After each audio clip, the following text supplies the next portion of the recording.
नमस्ते। तो किसी मित्र ने पूछा कि आप रिबर्थ को क्यों मानते हैं, पुनर्जन्म को। उन्होंने ये नहीं कहा कि आप मानते हैं कि नहीं मानते, उन्होंने कहा क्यों मानते हो। मैं पहले मानती थी लेकिन अब मैं नहीं मानती। ठीक है, तो ये बहस बहुत पुरानी है और शायद चलती रहेगी हमेशा। रिबर्थ बनाम नो रिबर्थ, ख़त्म कहानी। तो ये चलता रहेगा। तो पहली बात तो ये है कि ध्यान करने के लिए रिबर्थ मानने की ज़रूरत नहीं है, कुछ भी मानने की ज़रूरत नहीं है। जो बुद्धिस्ट तरीका है, जो बुद्धिज़्म अगर आप कहना चाहें तो कह सकते हैं, तो बुद्धिज़्म में पहले से कुछ मानने की ज़रूरत नहीं है। कोई आत्मा है, कोई परमात्मा है, उन्होंने आत्मा परमात्मा के बारे में तो कहा कि ऐसा कुछ है नहीं, कॉज एंड इफ़ेक्ट है।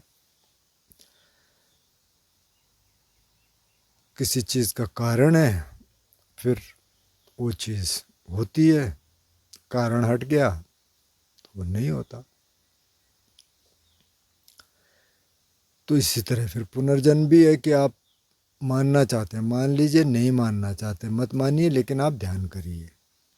जैसे कलाम सूत्र में या काफ़ी सारे और सूत्रों में भगवान कहते हैं कि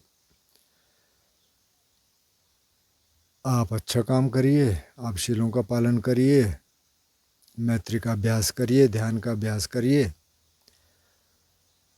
तो इस जन्म में आप खुश रहेंगे, ये ज़िंदगी आपकी अच्छी हो जाएगी। ये लाइफ जो अभी है हमारे पास, हो सकता है कि कुछ और हो आगे, कौन जानता है, वहाँ भी ठीक मिलेगा, लेकिन उसको मानने की ज़रूरत नहीं है। अच्छा, माना आप मान भी लो, माना एक व्यक्ति मानता है कि रिबर्थ होता है, लेकिन वो सारे दिन जो है ऊट पटांग काम करता है, कोई शील का पालन नहीं करता, कोई ध्यान का अभ्यास नहीं करता, लोगों से लूटपाट करता है, तो उसके मानने से क्या हो जाएगा। अब वो मान रहा है कि अगर होता है तो भी कोई फर्क नहीं पड़ेगा। दूसरा नहीं मानता, वो अच्छे काम कर रहा है, शील का पालन कर रहा, ध्यान का अभ्यास कर रहा, ठीक है, उसके न मानने से कोई फर्क नहीं पड़ता, वो अभी ठीक है। तो कहानी तो ये है कि अभी क्या कर रहे हैं यहाँ। लेकिन अब प्रश्न तो है कि क्यों मानते हैं। तो वैसे मैं कोई इस तरह की दलील नहीं दे रहा कि आप माने। इन चीज़ों को सुन के इन पे थोड़ी बहुत बात हम कर चुके हैं पहले। एक तो मेरा आपसे सजेशन रहेगा कि आप वर्जीनिया यूनिवर्सिटी में रिबर्थ केसेस पे बहुत सालों से काम होता रहा, अभी भी हो रहा है। जिन्होंने वो शुरू किया था, स्टीवेंसन, शायद कुछ स्टीवेंसन है, और अभी कोई टकर साहब हैं शायद जो उसको बढ़ा रहे हैं। उन्होंने पता नहीं कितने हज़ारों बच्चों के रिबर्थ केसेस देखे, क्योंकि कहते हैं कि जब बच्चा होता है ना तो उसको पुरानी याद रहती है, जैसे जैसे बड़ा हो जाता है तो फिर और बहुत सारी चीज़ें आ जाती हैं, तो वो यादें नहीं रहती। और उसमें कई ऐसे केसेस हैं कि आपको लगेगा ऐसे कैसे हो गया, कि एक बच्चा गया, उसने कहा मैं तो वहाँ का हूँ, मैं वहाँ का हूँ, पूरा बताने लग गया कैसा डिस्क्रिप्शन है, नाम बता दिए उस घर के आसपास के। तो उन्होंने फिर स्टीवेंसन साहब को कांटेक्ट किया कि भाई ऐसा ऐसा, वो तुरंत पहुंच जाते थे। फिर वहाँ गए, बच्चे को छोड़ दिया, बच्चा पूरे घर में घूमा, देख रहा, अच्छा ये तुमने चेंज कर दिया, ये चेंज कर दिया, ये ऐसा था। अब ये कैसे हो गया। अब कोई कह सकता है कि साहब ये तो स्टेज किया हुआ होगा, लेकिन ये तो यूनिवर्सिटी इसमें इन्वॉल्व थी, और वो उन्होंने बहुत सारी जगह देखी, सिर्फ यूएस में नहीं, इंग्लैंड में और जगह, कई जगह। इंडिया है कि नहीं आए पता नहीं। अच्छा, कई केसेस में, जैसे इंडिया में भी कई केसेस में बच्चों ने बताया कि हम पहले वहाँ थे। अब इसको आप कह सकते हैं कि भाई ये तो वैसे मानने वाली बात है, अच्छा, एक केस और मैं बताता हूँ आपको। मैं एक केस सुन रहा था। एक मंक है श्रीलंका में, मैं उनका नाम भूल गया। तो वो कहते हैं कि मेरे को एक अपना जो पिछला बर्थ है वो बहुत अच्छी तरह याद है। वो 5th सेंचुरी का है, जबकि अश्वघोष जिन्होंने विशुद्धिमग्ग लिखा बाद में, मैं उनके साथ मंक बन के इंडिया से श्रीलंका आया था। ये जो सज्जन है अभी हैं, उनका नाम मुझे ध्यान नहीं आ रहा। ये जब छोटे थे, 4 5 6 7 साल के शायद, तो ये चैंटिंग करते थे बहुत सारी त्रिपिटक से। और कि वो चैंटिंग का स्टाइल जो था वो अभी का स्टाइल नहीं था, थोड़ा अलग था। तो उन्होंने कहा भाई चैंटिंग करता है बच्चा, और कब के तो वो बताते थे कि वो पुरानी चैंटिंग है, वो उनको याद थी। वो कहते हैं वो वाला बर्थ मेरे को सबसे ज़्यादा याद है। और भी हैं, वो बहुत क्लियरली याद है कि, और वो पूरी चैंटिंग करते थे 7 साल में। तो वो चैंटिंग कहाँ से करने लग गए? ऐसे बहुत सारे लोग हैं। मतलब ये केसेस तो ऐसा है कि इनके बारे में उन्होंने कहा, थोड़ा सा पता चल गया, लेकिन ऐसे बहुत सारे केसेस हैं कि जो चैंट करते थे, जिनको पूरा काफ़ी सारी चीज़ें याद थी। तो ये अब कहाँ से आया कहना मुश्किल है, क्योंकि घर में भी नहीं चैंटिंग होती थी। ऐसा नहीं है घर में वो कोई चैंट करता था तो बच्चे को याद हो गया होगा, ऐसा भी नहीं। और जब वो चैंटिंग करते थे, जब उन्होंने देखा यार इसका रुझान तो शायद गृहस्थी में होगा नहीं, तो फिर उसको कहा कि मंक बनेगा। उसने कहा ठीक है, मंक बन गया। एक एक केस बहुत कंपेलिंग है। अच्छा, और भी बहुत सारे हैं, लेकिन ये अभी हैं, ये अभी रिट्रीट भी देते हैं, बात भी करते हैं। अच्छा, उसके अलावा जो एनडीई वालों के एक्सपीरियंसेस हैं, नियर डेथ एक्सपीरियंस, अब कुछ तो ऐसे कहा जा सकता है कि साहब हेलुसिनेशंस हैं और ऐसे होता है, और जो जो आप सोचते हैं वैसे हो जाता है जब उस स्थिति में आप होते हैं। लेकिन अब उन्होंने ये कहा कि भाई इस कमरे में वो बंदा है जिसको कि डॉक्टर्स ने कहा कि मर गया, तो वो अपने बगल वाले कमरे में बता रहा है कि वहाँ क्या हो रहा था, उस वाले कमरे में बता रहा है वहाँ क्या हो रहा था, उसके घर में क्या हो रहा था, वहाँ कहीं और दूर वहाँ क्या हो रहा था, वो सारे कुछ बता रहा है। कैसे बता दिया उसने? फिर वो पूरे डिस्क्रिप्शन दे रहा है कि मैं ऐसा किया, ऐसा किया, ऐसा हुआ, वहाँ इस तरह की लाइट थी, सारा विवरण दे रहा है। और चलो कह सकते हैं कि साहब ये हेलुसिनेशन हुआ, तो उसकी तो कोई एक्सप्लेनेशन नहीं है कि उसने बगल वाले कमरे में कैसे बताया कि क्या हो रहा था। उसमें डॉक्टर भी कई बार हैरान हो गए। लेकिन एक न्यूरो साइंटिस्ट थे, शायद न्यूरो सर्जन थे, जिनको एनडीए वाला अगर आप गूगल करेंगे तो बहुत सारे मिल जाएंगे, जो कि बिल्कुल नहीं मानते थे। वो कहते थे बकवास है। उनको नियर डेथ एक्सपीरियंस हुआ, उन्होंने कहा ये बात सही है। अभी उनके यूट्यूब पे हैं, आप थोड़ी सी रिसर्च करेंगे तो मिल जाएंगे। लेकिन ये सारी चीज़ें मैं इसलिए नहीं कह रहा हूँ कि आप मानने लग जाएं। मानने से कुछ नहीं होगा। अगर मैं मानता हूँ, उससे कोई ज़्यादा फ़र्क पड़ता नहीं है। सारी बात यह है कि आप अभी क्या कर रहे हो। तो अगर होगा तो ठीक है, नहीं होगा तो भी ठीक है। लेकिन ये सारी चीज़ें देख के ऐसा लगता है कि भाई आफ्टर लाइफ है, बल्कि ये आफ्टर लाइफ है, इससे पहले लाइफ थी। अब बुद्ध ने तो कहा है, ये तो अर्ली टीचिंग का हिस्सा है कि भाई जो उनका इनलाइटनमेंट प्रोसेस है, उसमें वो कहते हैं कि उन्होंने तो पता नहीं कितने एओन्स देख लिए, कितने कल्पों के जीवन उन्होंने देख लिए अपने, बहुत तेज़ी से देखे होंगे कि ये था, ये था, ये था, ये था, उसमें ये था, उसमें ये था। और कई लोगों के बता देते थे, जैसे कोई कुछ अजीब हरकतें कर रहा है तो वो कहते हैं अरे ये पिछले जन्म में भी ऐसे करता था, ये था और ये करता था। बहुत सारे सूत्र ऐसे हैं, बुद्धिस्ट सूत्र, जैसे घटिकारा सूत्र है, और बहुत सारे सूत्र हैं जिसमें बुद्ध एक कहानी बताते हैं, और कहानी चल रही है, फिर कहते हैं कि ये मैं था और ये वो था और वो था, और वो बुद्ध का सप जो उनसे पहले जो बुद्ध हुए उनकी बात है। और ये जो बुद्धों की बात होती है, मतलब ये कभी इस कल्प में और आने वाले हैं, अरिमैत्य, और 4 हो चुके हैं, गौतम बुद्ध चौथे थे। तो 3 जो बुद्धों की बात वो बुद्धि बताते हैं। महाकश्यप के टाइम पे क्या था, ककुचंद के टाइम पे क्या था, सारे बताते हैं। तो अब अगर वो स्क्रिप्चर्स देखें, मतलब जो अर्ली टीचिंग का हिस्सा है, ये बात का नहीं है, तो फिर मतलब ऐसा लगता है कि भाई न मानने जैसा कुछ है नहीं। मतलब हमारा गुजारा बिना माने चलेगा नहीं।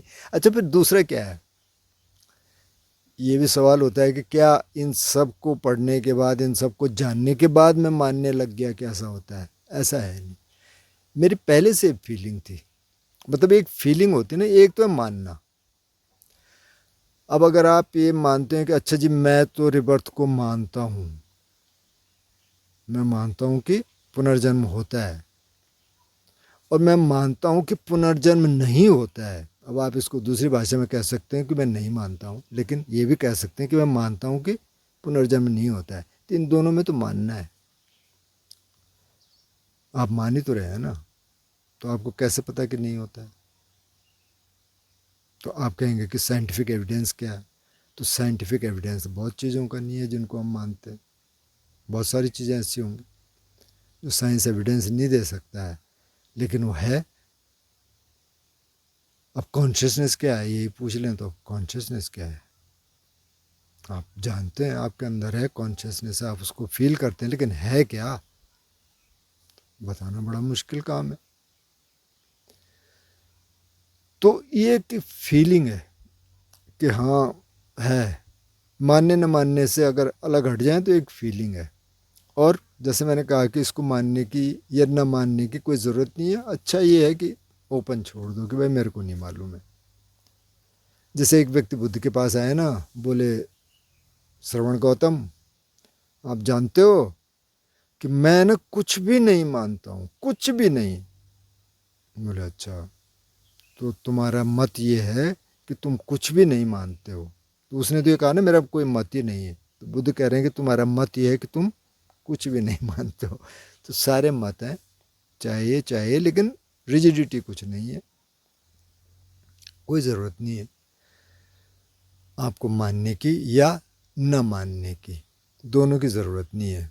ओपन रहिए, अपना काम करते रहिए। ज़िंदगी तो यहीं जीनी है ना। अगर माना आप बहुत अच्छे काम कर रहे हैं,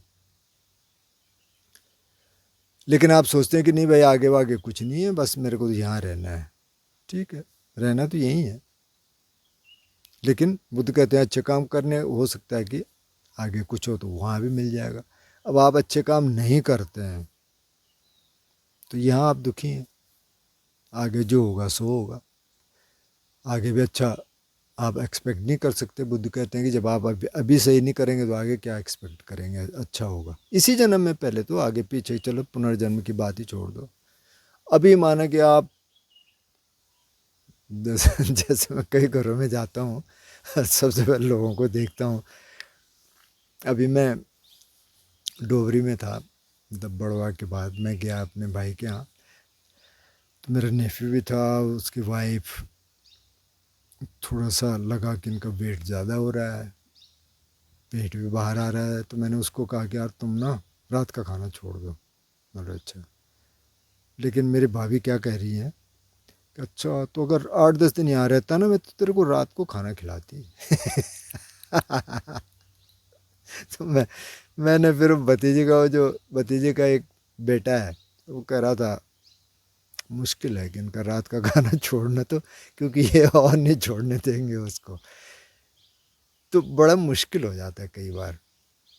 तो इन चीज़ों में भी मुश्किल हो जाता है, क्योंकि वो चलता है ना कि नहीं नहीं हम तो ये मानते हैं। तो अभी भी हमारी साइकी में क्या है कि अगर थोड़ा मोटा ताज़ा है ना, मतलब थोड़ा सा, तो उसको अच्छा माना जाता है। क्योंकि पहले तो सब पतले पतले थे, पहले खाने को होता ही नहीं था इतना। ये तो अभी अभी हुआ ना, ये 30-40 साल की कहानी है ये। उससे पहले मोटे बहुत कम लोग होते थे। तो वो अच्छा माना जाता है। अब जब बीमारियां होनी शुरू होंगी ना, तो फिर रिवर्स ट्रैक आएगा कि अच्छा जी ये तो यार सही नहीं है, ये तो फिट रहना चाहिए। तो अगर आप अभी फिट रहेंगे तो आगे भी आप एक्सपेक्ट कर सकते हैं कि जब आप 50s में होंगे 60s में होंगे तो ठीक ठाक होंगे। कोई मेरे से कह रहा था, कोई सज्जन, वो कह रहे थे क्या कर रहे हो, वैसे कुछ लोग मेरे को पूछते रहते हैं अच्छा आज का रूटीन क्या है, आज क्या करेंगे आप, कि उनको पता है कि मैं इधर आ गया। मैंने कहा थोड़ा काम है, मतलब काफ़ी काम है, मैं रोज़ काफ़ी थक जा रहा हूँ अभी भी थका हूँ, अभी शाम हो गई है, मतलब 4 से ऊपर हो गया टाइम। आज दिन में भी मैंने काफ़ी काम किया। तो कहते हैं यार तुम इतने फिट कैसे हो। मैंने कहा भाई एक तो पहाड़ में है तो वहाँ यहाँ तो फिट रहना पड़ता है।